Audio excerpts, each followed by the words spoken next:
Good afternoon. Thank you for joining us for our Ventura County Real Estate Market webinar. I'm Corby Gage, the Executive Director of Coastal Housing Partnership. And with us today is also Kim Pascage from Coastal Housing Partnership. She is our program manager. And today's webinar is featuring three local Ventura County real estate agents: Deborah Downey from Sotheby's International Realty, Cher Hurd from Comfort Real Estate, and BJ Ward from Comfort Real Estate. So we're delighted to have these great panelists with us today. So Cher, Deborah, and BJ are all part of Coastal Housing Partnership's network. And as part of that network, these agents contribute a portion of their real estate commission back to their clients who are employed by partners of Coastal Housing Partnership. So that's you. And so if you're working with any of these agents, they're going to give you a portion of their real estate commission, which is a great feature that is part of the benefits that you have available through your employer's membership with Coastal Housing Partnership. So the format for today's webinar, I'm going to be asking BJ, Cher, and Deborah questions about the process of buying a home and how to be competitive in today's real estate market. The remainder of our time together will be to get your questions answered. So we're going to be recording today's webinar. So if you'd like a recording of the webinar, we can send you that link. And the webinar format means that your cameras are off, your microphones are off. And so if you have questions, please put them in the Q&A that you'll find down in your toolbar. Put those there. Kim will be monitoring those. Ask those as you think of them. You don't have to feel like they're interrupting anything. Go ahead and just put those in the Q&A. And when we get through the pre-assigned questions, we'll get to those questions. And if you have anything technical that you're working out, put it in the chat and Kim will see that and she'll be able to help you with that. So before we get started, I really can't stress enough the importance of working with a real estate agent. I know sometimes people will think, oh, if I don't work with an agent, I'm going to save money on my transaction. That is rarely the case. The market's a really competitive one, and you want to have a professional on your side, on your team. It's very likely that the seller is going to have a real estate agent representing them. So you want to be in that same position and have an agent representing you. And the agents that are working with buyers are paid for by the seller. So this is not someone that you're having to pay. And in addition, if you're using someone in our network, you're actually going to be getting a portion of that commission back to put towards your closing costs. So I highly recommend using an agent. It would be really challenging in this market to try to go without one. So before we get started, Kim is going to put up a poll. It's an anonymous poll, and we just want to get a handle on who our attendees are today, just in terms of, if you're a first-time home buyer, how soon you're thinking about looking to buy a home, and that way we can gear our answers and our information directly to you. So we'll just take a few minutes or a few seconds actually to get that answered, and then we'll send that poll again anonymously to our panelists, and they can see who you all are.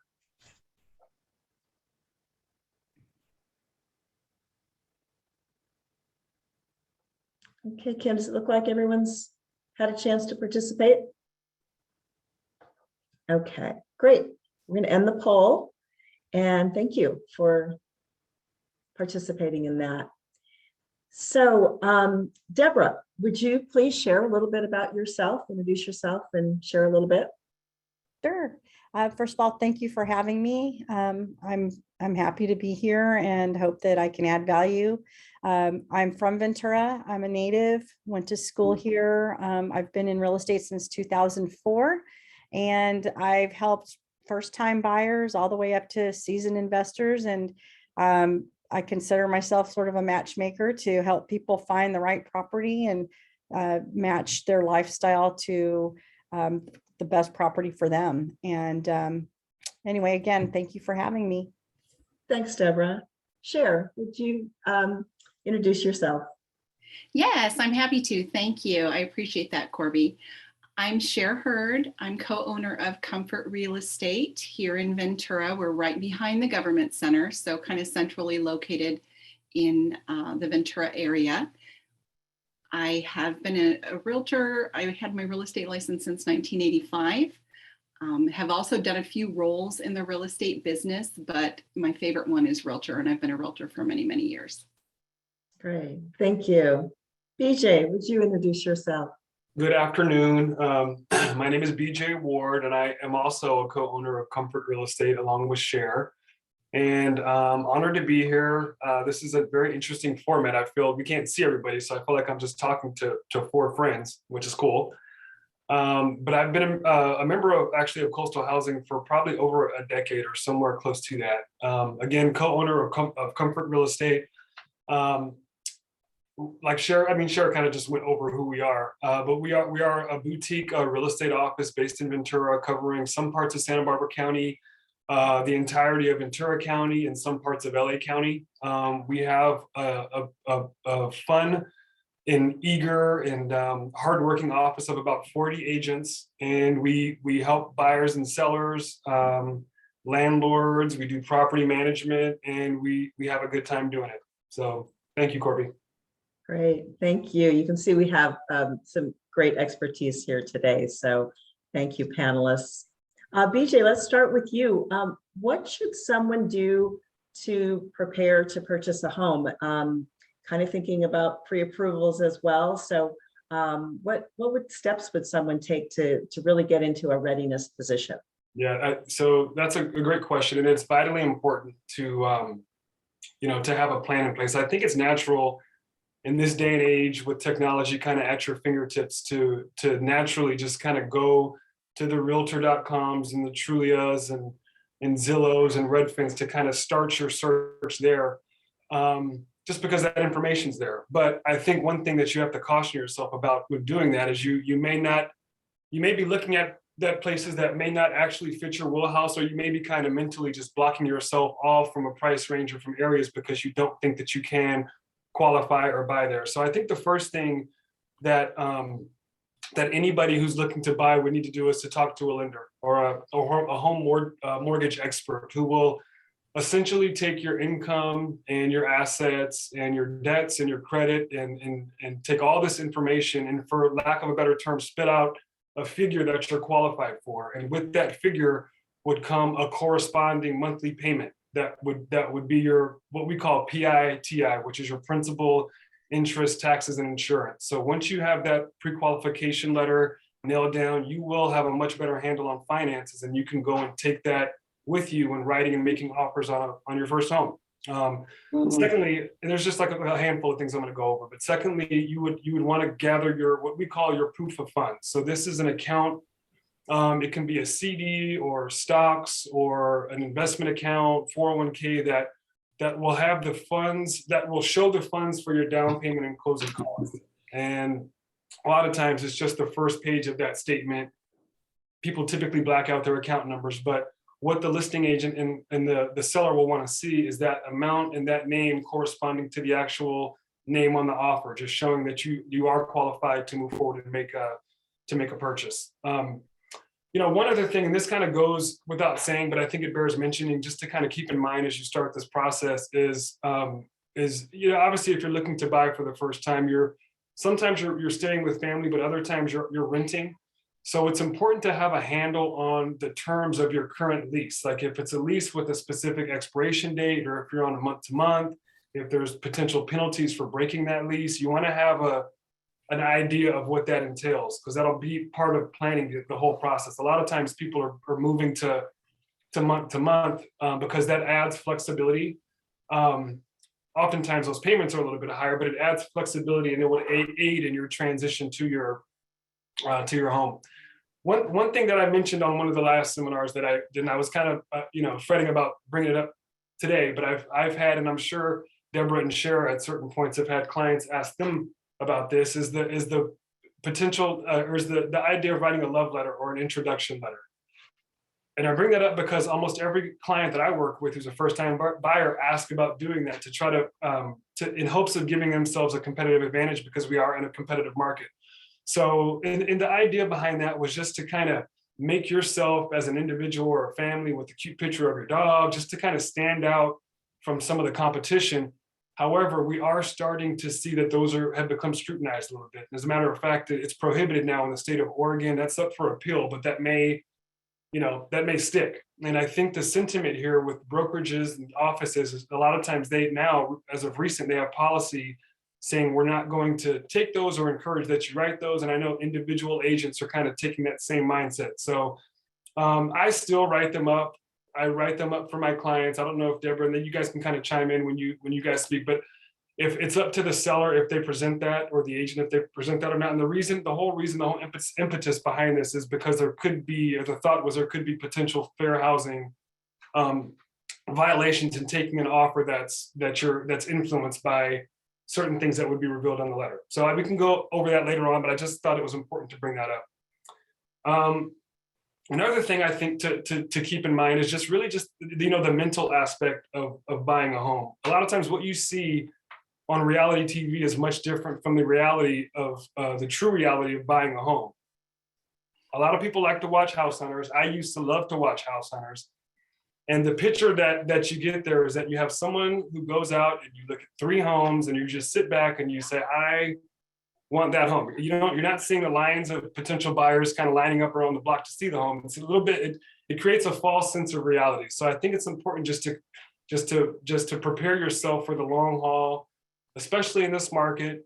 However, don't be discouraged, because myself, Cher, and Deborah, time and time again, we work with first-time buyers a lot, and we always get them to the end result. So just bear with the bumps and along the same lines. It's I remember when my wife and we were having our daughter, and we had a lot of advice about having a baby is tough. You have sleepless nights, a lot of tantrums, that whole thing.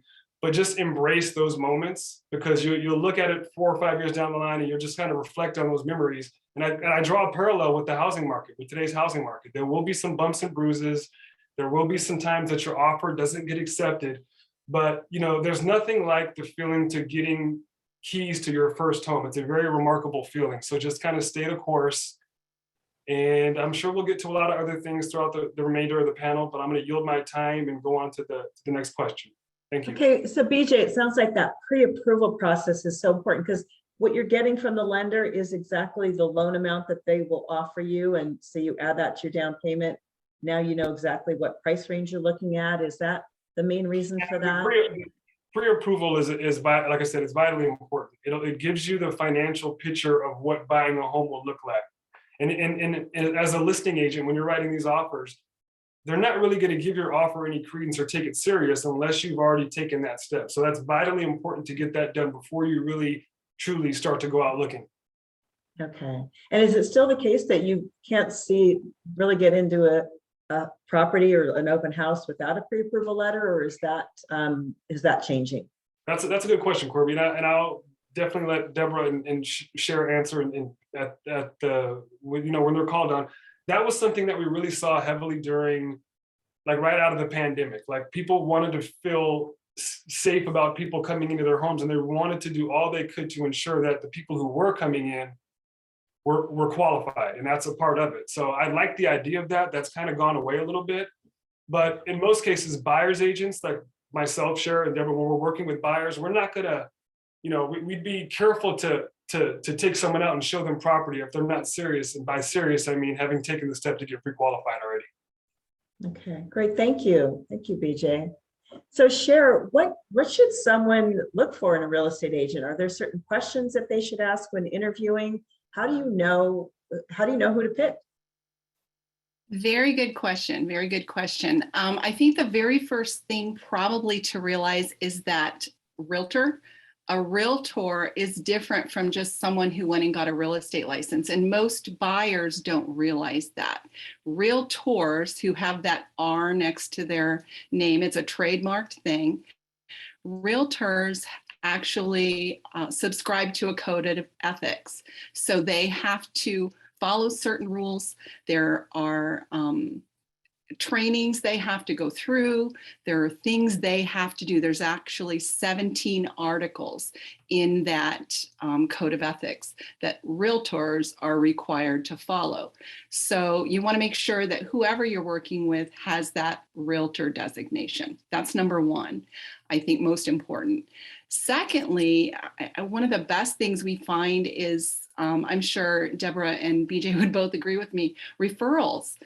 The best place to find a real estate agent is with a friend, a close friend or colleague or family member who has worked with that person. So they can tell you, this person's ethical, this person was understanding, they listened to me. That's one of the biggest things you'll find is you have friends or family that will be able to send you in the right direction and help you with that. This situation right here actually is, we're referral partners because we know that everyone that's on this group is worthy of working with people, and we're comfortable saying, work with this person.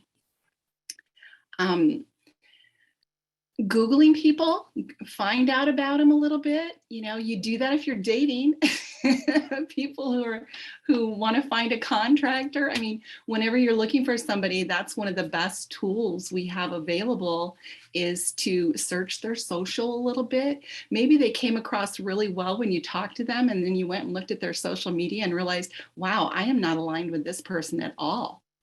And I don't think I'd feel comfortable traveling around looking at houses with them, or I just don't think we'd be aligned. And you may find that out in your interview, but maybe you wouldn't. Maybe you wouldn't know that till you search the person out a little bit. One of the big keys for me, and I remember when I was looking for a house right before I got my real estate license, I had moved to Ventura, and this is like almost 40 years ago, and I met with a gal.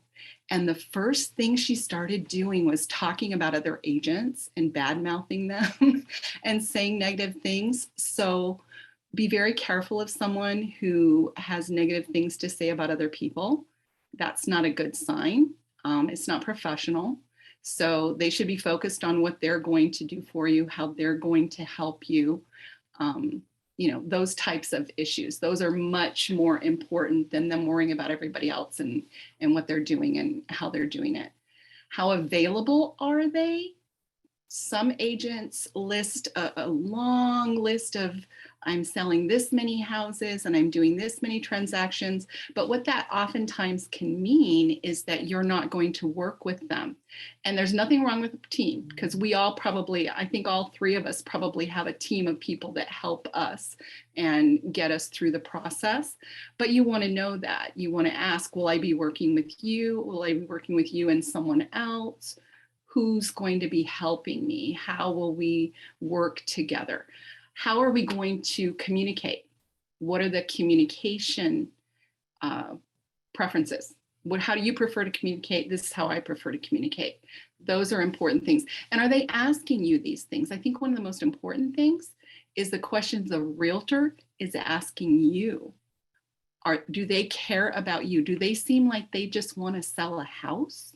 Or are they asking you questions about why you want to move, what your motivations are, what this will mean to you, what you really desire? Are they listening to your answers? Are they writing down? Are they paying close attention? You want to be their focus. I think you want to be their primary focus. Ask someone how long they've been selling real estate. And that doesn't mean that someone new wouldn't be a viable option. But if you ask them that question and then ask them how they plan to handle your purchase and what their game plan is for getting you across the finish line, throw them a few hard questions. Make sure that they can answer your questions and that they're not fumbling around or don't know answers to things. And it's okay not to have the answer to everything.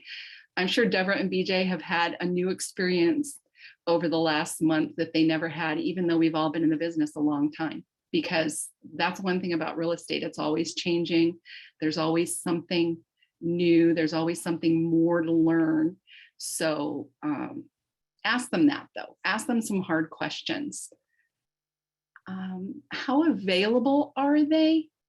That can be a big one for buyers.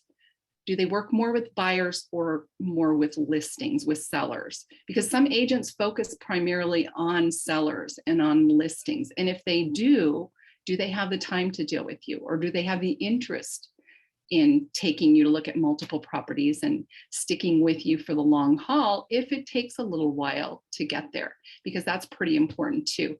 And then I think one of the biggest things is loyalty. If they show you that they're a loyal individual and that they're going to stick with you and they want to stick with you to get you there, and just go with your gut. We all get those feelings. We all get that. When you meet someone or you're working and you just get that feeling, it's good, or you get that feeling, it's not so good. Go with it. Trust your feelings. There's plenty of agents to work with. Interview someone else. Don't just go with someone because they were referred or because they called you on the phone out of the blue or sent you something in the mail. Make sure that it's a good fit. It sounds like you're saying chemistry is involved here a bit in terms of who you'd want to work with and whether you're really having that connection with someone.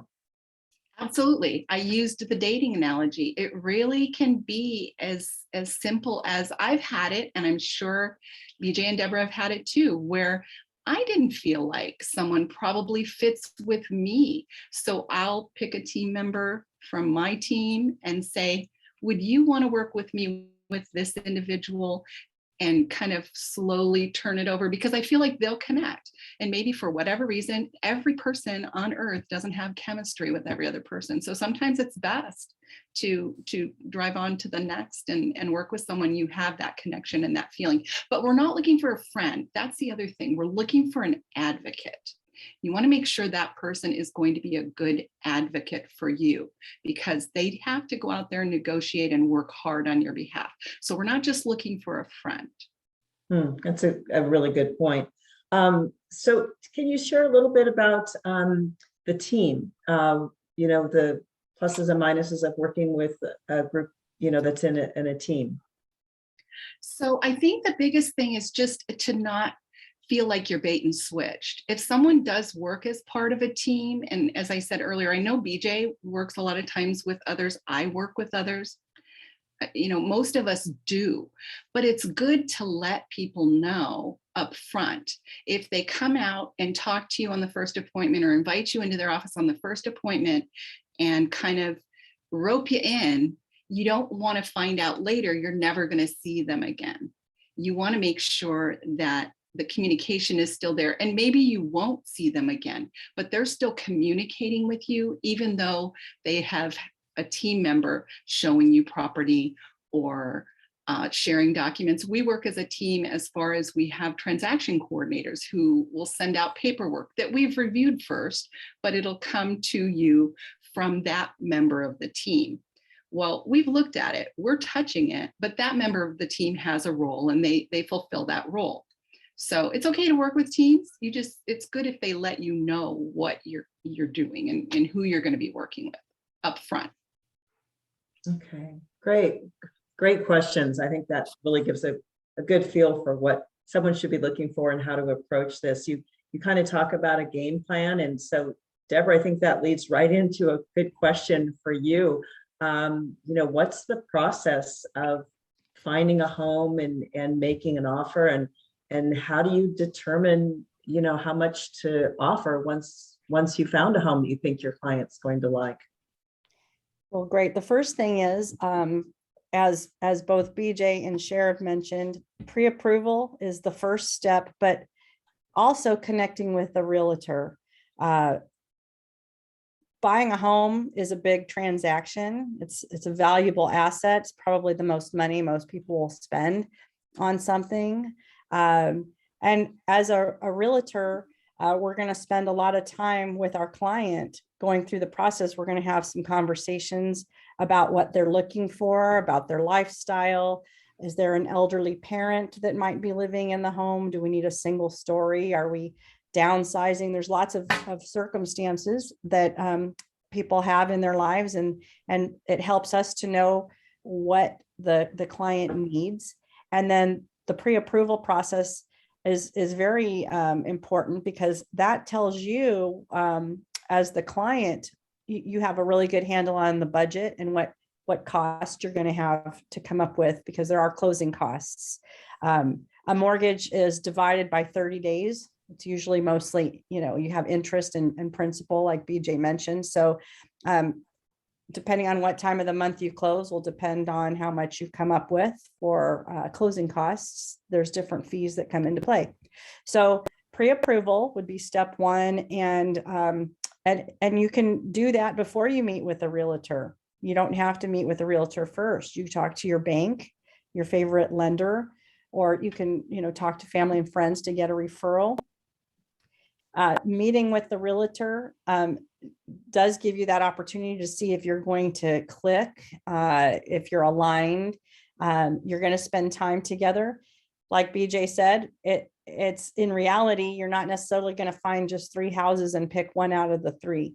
The way the market is right now, it's a seller's market in Ventura County. Probably most places that I know of across the country presently are a seller's market, meaning there are more buyers than there are properties available. So when a property comes up, you're going to want to have it lined out in your mind what you must have, what's negotiable, because you're not going to have a lot of time to make a decision. If you want to write an offer on a property, a lot of times these properties are selling within, a couple of days. So when you see that property and you're out there with your agent, and you're looking at properties, if you see something that, you like, you should probably consider making a fairly quick decision. Not that we want to pressure anybody, but if you don't get your name in the hat and have that pre-approval letter in hand at that moment, you may miss out. And that's going to, take more time for you to find a property. Interest rates are still low.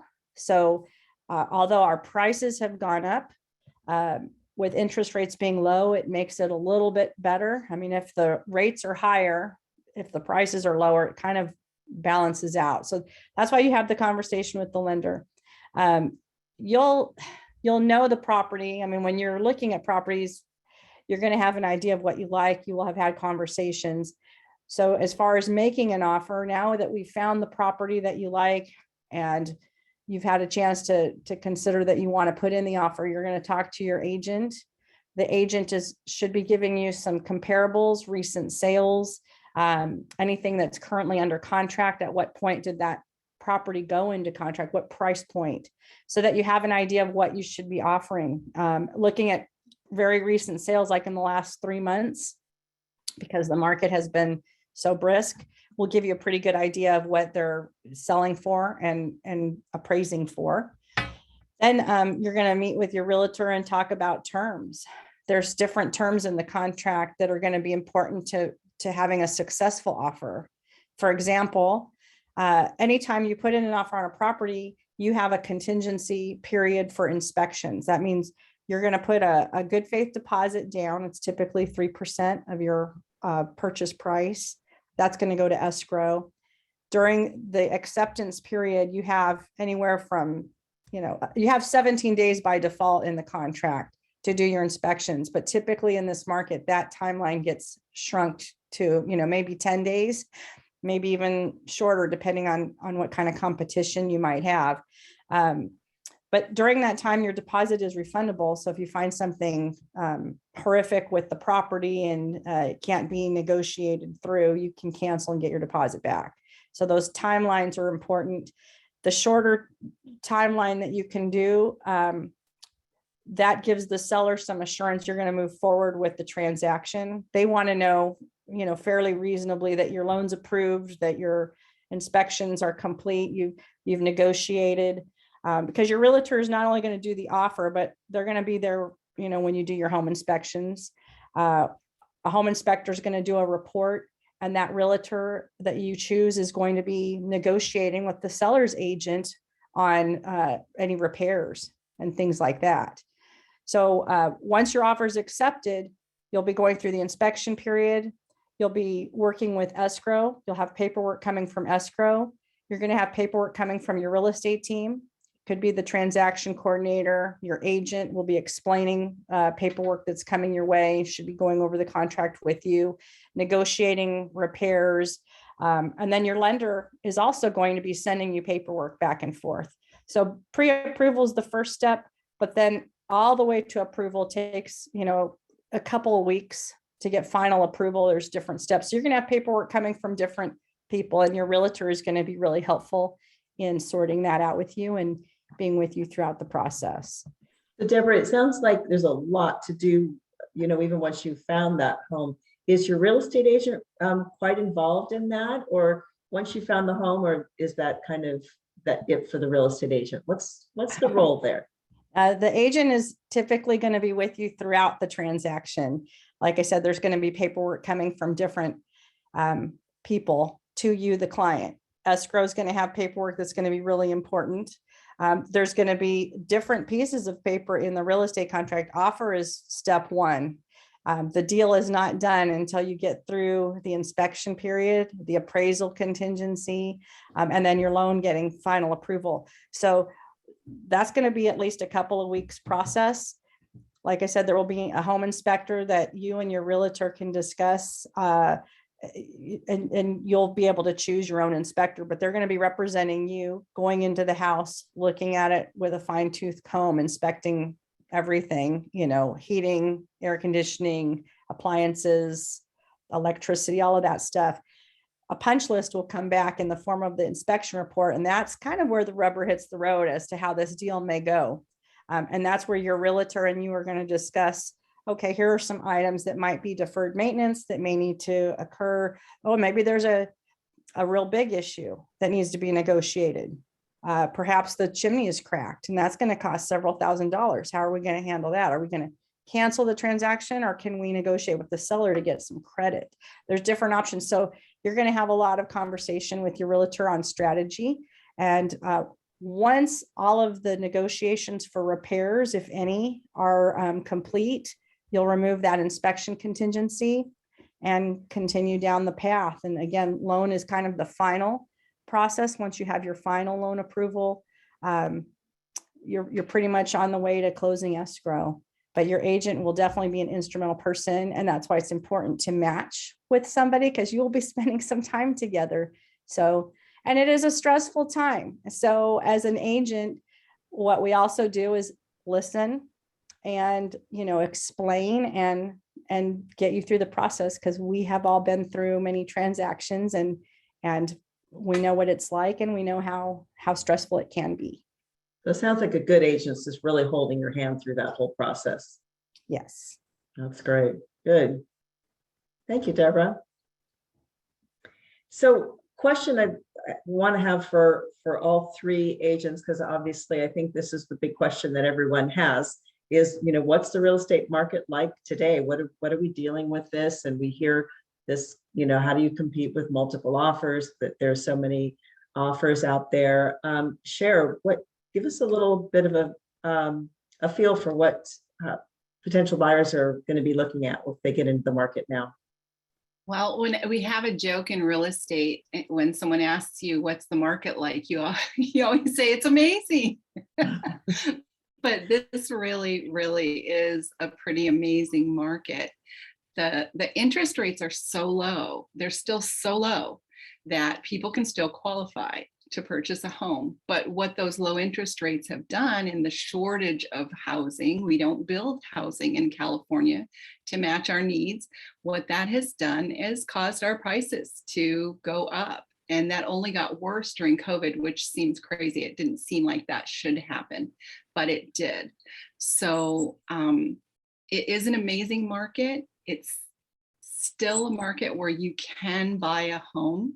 We're all three of us are putting people into homes, and those in our offices are putting people into homes every single day.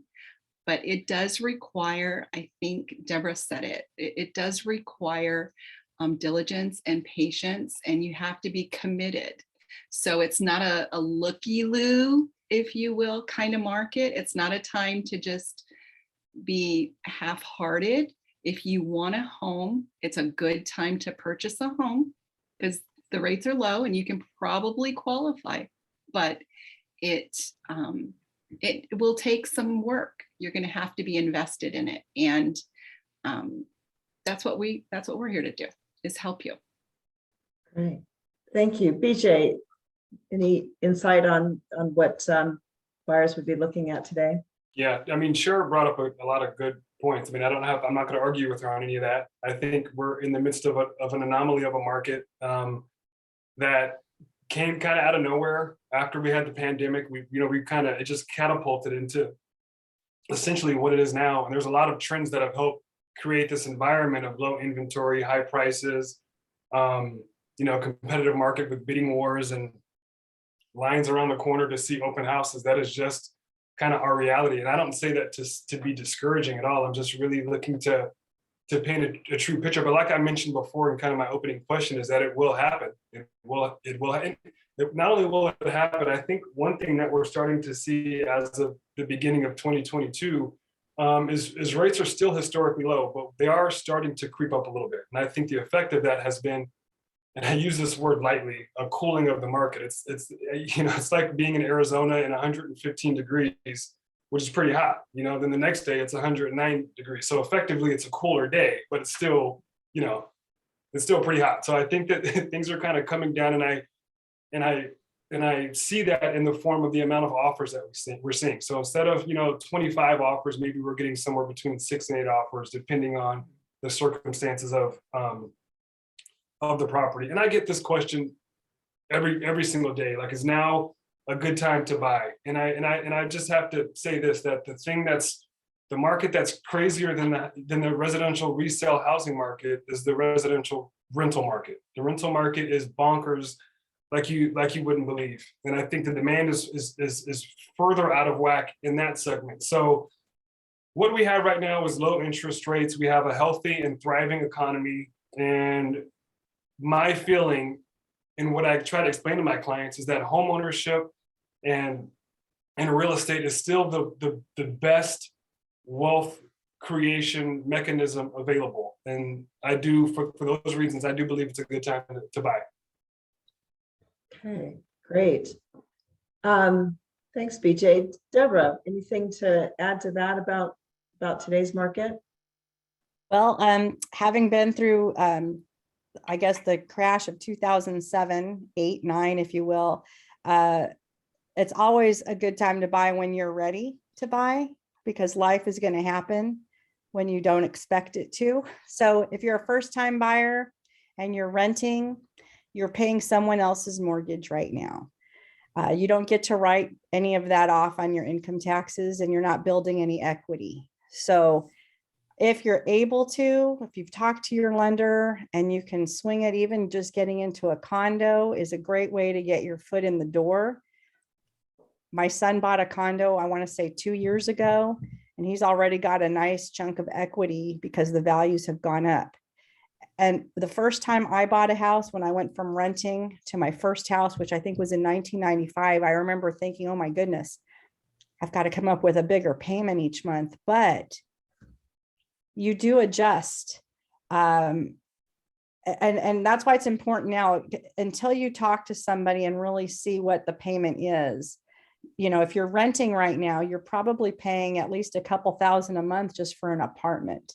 So it's important to have that conversation with a lender so that you can find out what you can do. Even if you had to commute a little bit, where it's a little less expensive, just getting your foot in the door is helpful, because 10 years from now, chances are, given that we have, a great community here, we don't build a lot of houses. Ventura County has always been sort of a slow growth. So there's a limited commodity there. We have great weather. I think that it's a pretty, sure thing that you're eventually going to build equity. That's typically how the pattern has been over time. We don't have a crystal ball, but real estate has been a good investment here. So Basically, the market is a seller's market right now, which means as a buyer, you need to be ready to rock and roll. You need to have that pre-approval. You need to have a good realtor working with you and a good strategy. And it can be done. And we've talked about it, the three of us, and along with a lot of our colleagues, we help people every day. You just have to, have a good strategy in place and be prepared. You might not get the first house that you see, but persistence and strategy will pay off. And each offer is unique. Each house is unique. There might be a house that has 15 offers on it, and you may be the successful offer. It just depends on what is going on with the property and who the other people are that are, competing for that property. And there was a case not long ago. There was a property that had been sitting on the market a while. It was a great property, and my clients were the successful offerers. We were surprised there weren't other competitors. So there's still some of that out there too. Most often, a property goes on the market and there may be multiple offers. So you want to get in there first as soon as you possibly can. You don't want to wait until next week. If you see it come on the market and looks interesting, you want to be in there ASAP with your agent. But yeah, the market is a strong seller's market, but that means that the lucky buyer will succeed in purchasing that house. Someone's going to buy that house that comes up for sale. It might as well be you. So it sounds like market timing is really not real critical when you're looking at your own home. This is your home, and if the market goes up or down, you don't have to sell it. You haven't lost anything.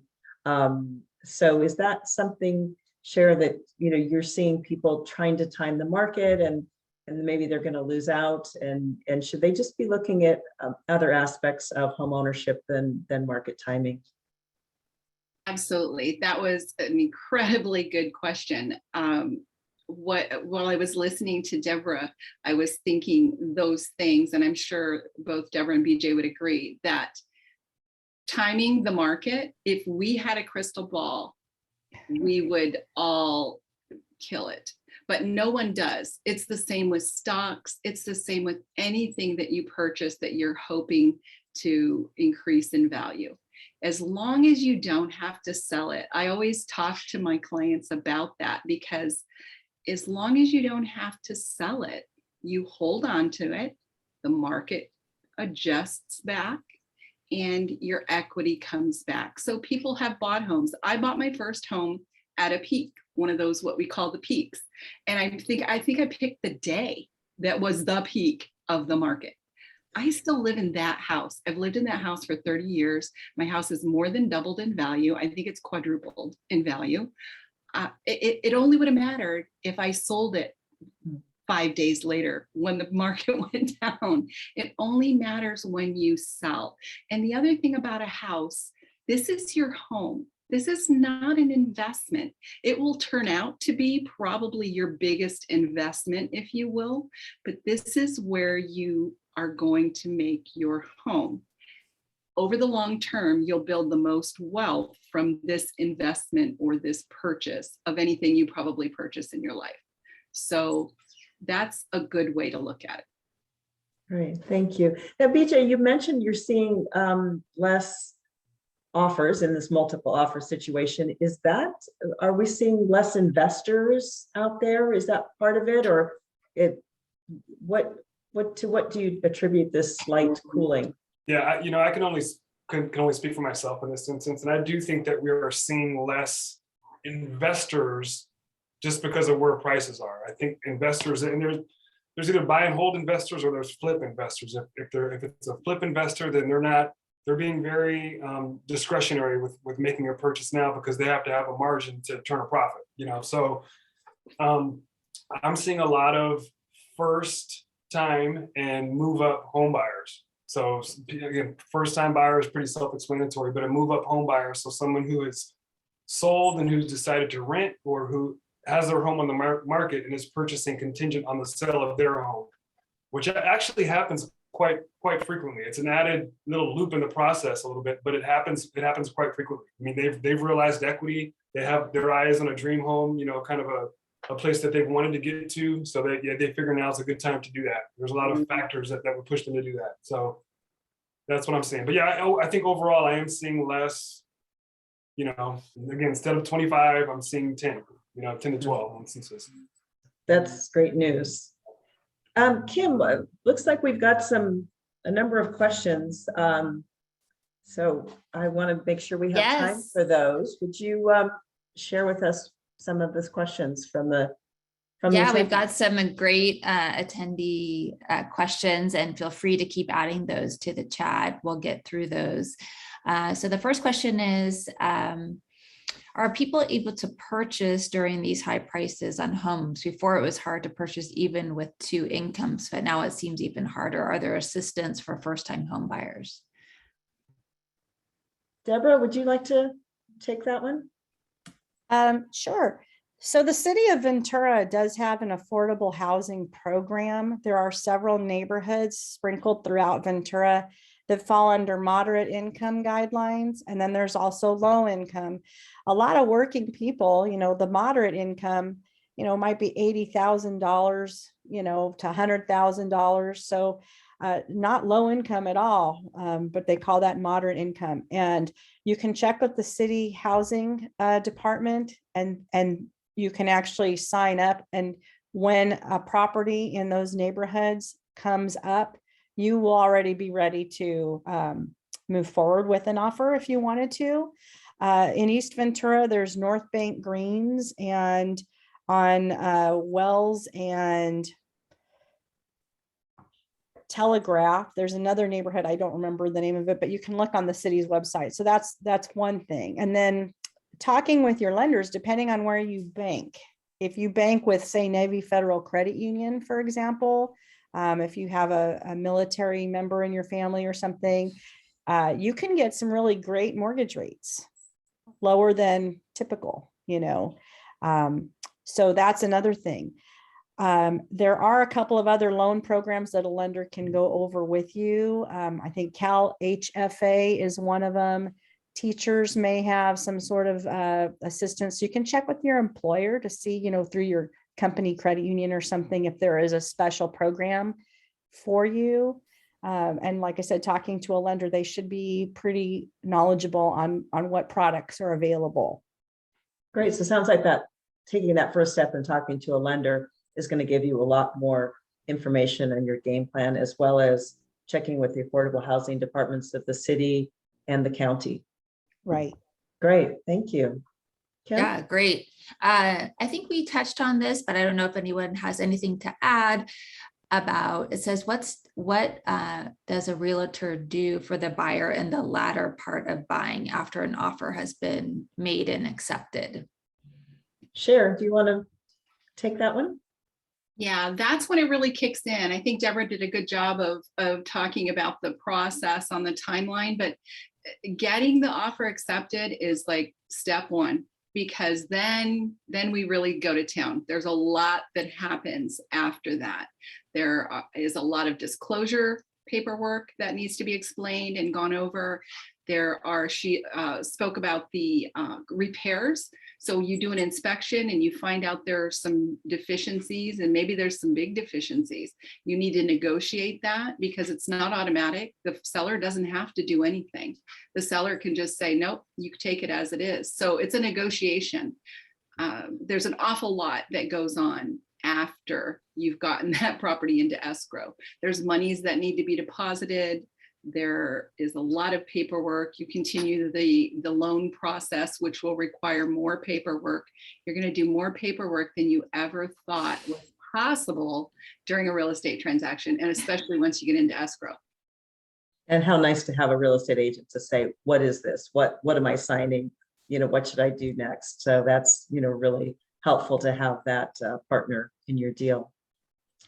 Kim, Yep, what and else? the next question is about mortgage insurance, and they're asking if that's something that can be paid at once to lower house payments. BJ, do you want to take that, or I'm happy to jump in on that one too. So Yeah, I would just need clarification on like what type of, because mortgage insurance is not typically something that you can just pay off as you're making a purchase. So I wanted to make sure I was clear on the type of mortgage insurance.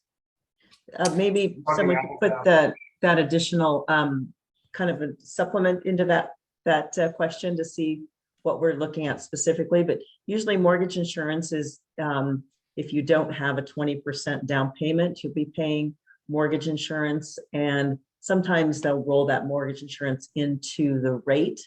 So you're kind of paying that up front rather than as you go. Or if you are paying mortgage insurance, as soon as you do have 20% equity, you can get rid of the mortgage insurance payment unless it's an FHA loan, which in that case you have the mortgage insurance as long as you have that loan. But maybe, as BJ said, we could get a little bit more information on that question specifically so we can address that. The next question is, what is appraisal contingency? Is that where the lender reviews property regarding the value of the home? Deborah. Okay, so when we talked a little bit in the beginning about writing an offer, there are 3 built-in contingencies. One is your loan getting approved. If you don't have a loan approved, if you're financing, they're not going to force you to buy the house. Having the inspection, and negotiating through that is another contingency. The contingency being, I'm going to buy this house unless, and I can cancel if, it doesn't appraise. So appraisal contingency. If the house does not appraise for the value the lender is going to lend, then there is going to be a gap.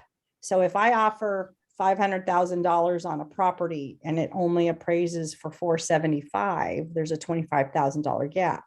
So the option, the lender is going to order the appraisal as part of your loan process. You're going to get pre-approved. They're going to look at your credit and all that. But once you're in escrow and you've identified a property and you've submitted the offer, first thing your realtor is going to do is get that contract over to your lender so they can start processing the loan. And the lender is going to order the appraisal.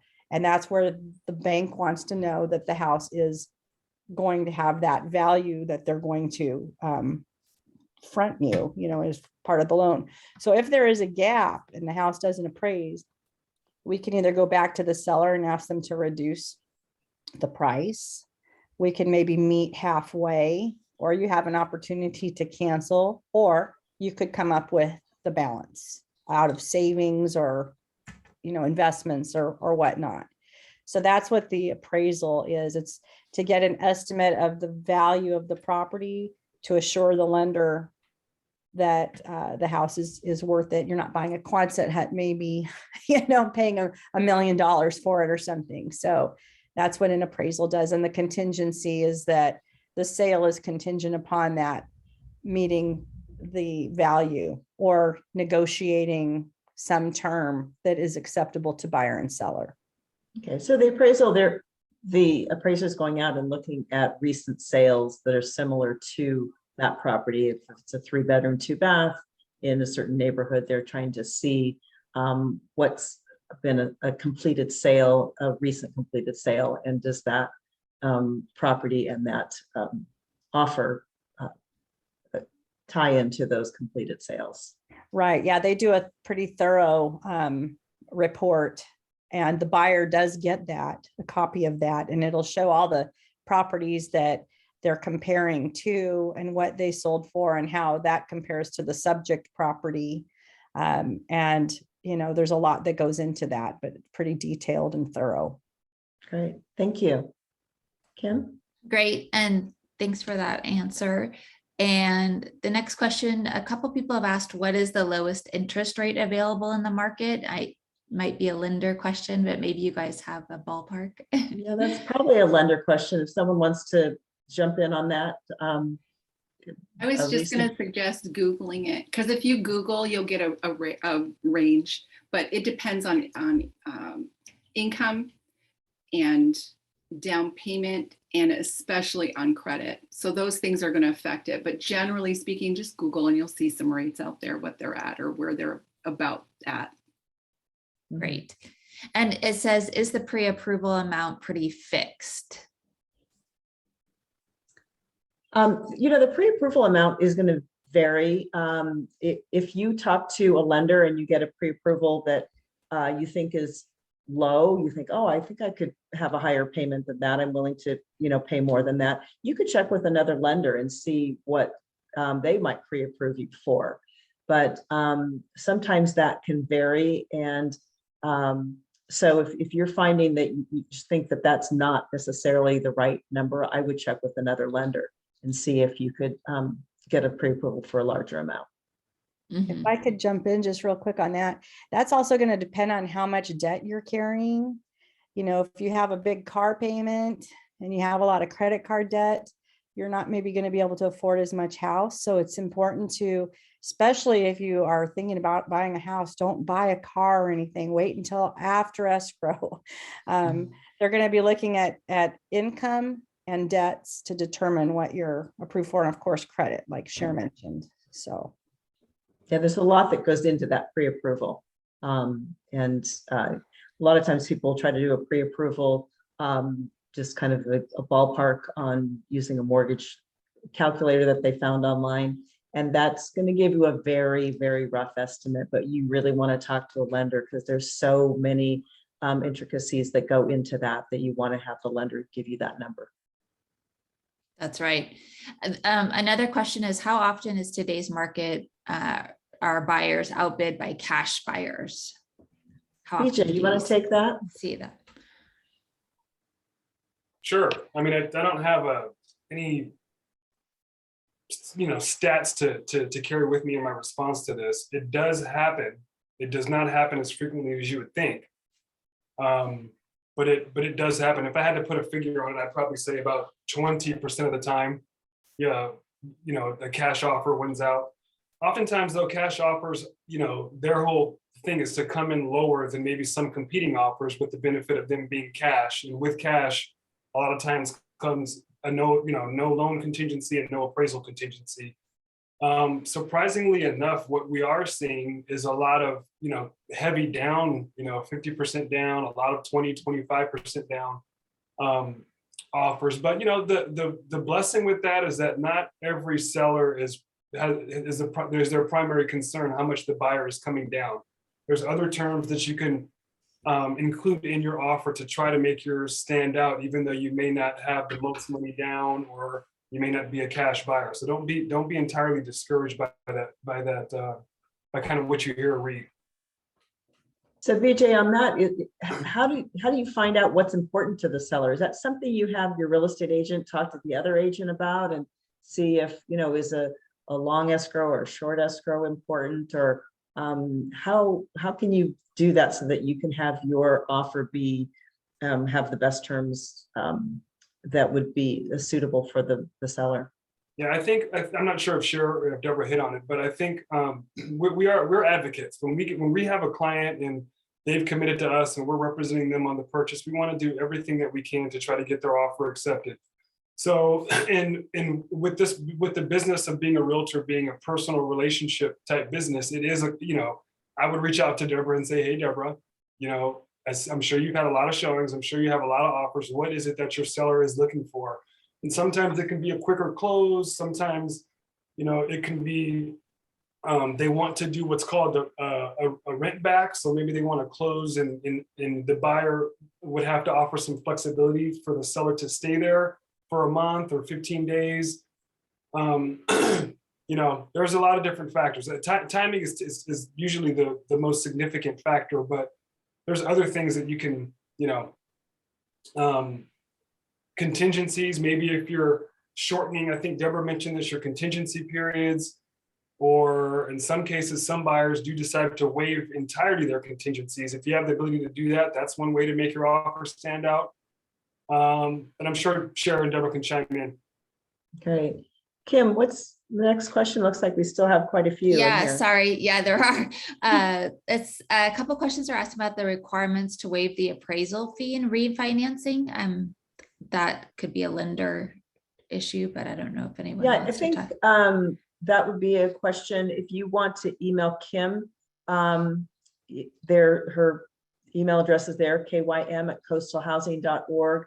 We can get some of these lender questions answered, and we'll kind of focus on the real estate agent questions, but we're happy to answer that question. So please just email us on that one, and we'll follow up on that.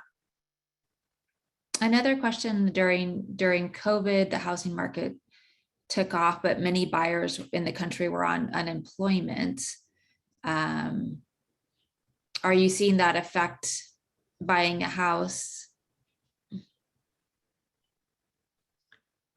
So you're saying that people coming off unemployment after COVID is impacting the real estate market? Do you think that's the question, Kim, or? Yeah, how that works, how that affects, being able to buy. Oh, someone who's been on unemployment. Yeah. How did they? Okay, I think that's probably a lender question as well, which again, please reach out to us and we'll get that answered for you. Okay. Other agent questions? Do you think a mobile home is a good investment? Cher, I'll let you take that one. I'm glad they asked me. I'm glad you asked me that, because guess what my first home was? My very first home in Ventura, when we moved here 40 years ago, was a mobile home in the Imperial Ventura over here, right down the road from my office. And my husband and I purchased that with everything we had. And we did that because we didn't want a condo. We loved the idea of our own four walls. And we purchased that mobile home, lived there for a year. My son was born there. And then we sold it, and we had appreciated a little bit, just enough to get us into a single family home. And that was our second home. And then we sold that one to buy the home I've been in, like I told you, for 30 some years. So mobile homes are definitely a viable option. They have some different requirements, and you need an agent that knows what they're doing with a mobile home. Some mobile homes, you own the land. They're actually manufactured houses and you own the land. My children just bought one of those. My son and daughter-in-law moved here from New York, and they had limited down payment money, and we were able to find them a manufactured house on land that you own in East Ventura for $490,000. So yes, I would highly recommend mobile homes if that's something that's in your wheelhouse, but it has different lending requirements, it's a whole different ball game. So you need to have a realtor that would know how to handle that. As well as Cher mentioned, as well as a lender. We work with a couple of lenders at Coastal Housing Partnership that do mobile home loans specifically. So happy to share that information with you as well. Okay, Kim? Kim, you're muted. Sorry. Someone's asking about lenders that you might recommend. And Coastal Housing, we have on our website, you can see some of the award winners that we have. And we also have the PDF of our full network of lenders out there. And then the last question, what are the advantages and disadvantages you see in buying a condo with that HOA? Okay, before we get to that question, is the condo with an HOA, when we send you the recording of today's webinar, we'll also send you a list of the network partners that we work with, and that will have all the lenders that we work with there. So that's an option for you to look at those. And I don't know if you want to put a link in the chat for those, Kim, if you're able to get to that. So BJ, what about a condo and HOA? Is there a trade-off? Sometimes it seems like the HOAs are pretty high. Is that still worth doing? What's your take on condos and HOAs? I think so. I think condos are a great way for first-time buyers to get themselves into the market. I think in most cases they're a little bit of a lower price point. I think it has to fit someone's needs or someone's family's needs, because they are uniquely set up when you're comparing them to a single family home. But some people would prefer that. Some people would prefer not to have to deal with the maintenance. They would prefer to have their, common areas taken care of by someone else. You're paying for that through the HOAs, but you're not actually going out and doing that work yourself. So I think one thing that, you want to caution and just keep an eye on, and myself, Sharon, Deborah would do this with our potential clients, is the HOA fees, because they differ from community to community. So those HOA fees and what those cover. But I think all in all, I've seen people do very well with condominiums and townhomes as investments. I think they trail the market both up and down, but they still translate to really sound real estate investments. And if it fits the person's needs, then by all means. My first property that I owned was a condo, and it worked out well. So I'm an advocate. It certainly is a way to build equity and get on to the next home too. So is that the last question, Kim, or did something else just come in? I believe that's the last question. And again, if we missed anything, please email us. We're happy to respond right away. But I also want to be sensitive to people's time. Yes. So thank you. Yeah, we are a little bit over. I appreciate panelists staying with and attendees staying on. If you do have a lender question specifically, please email us and we will get that answered for you. So thank you so much for joining us, attendees. Hope you got a lot of good information from these great experts, and panelists. Thank you for sharing your expertise and this education with us. It's so important. So thank you so much. Have a Thank you great so afternoon. much, everyone. Yeah. Thank you. Great question. Thank you for attending. Good luck on your journey. Yes. Bye. Bye.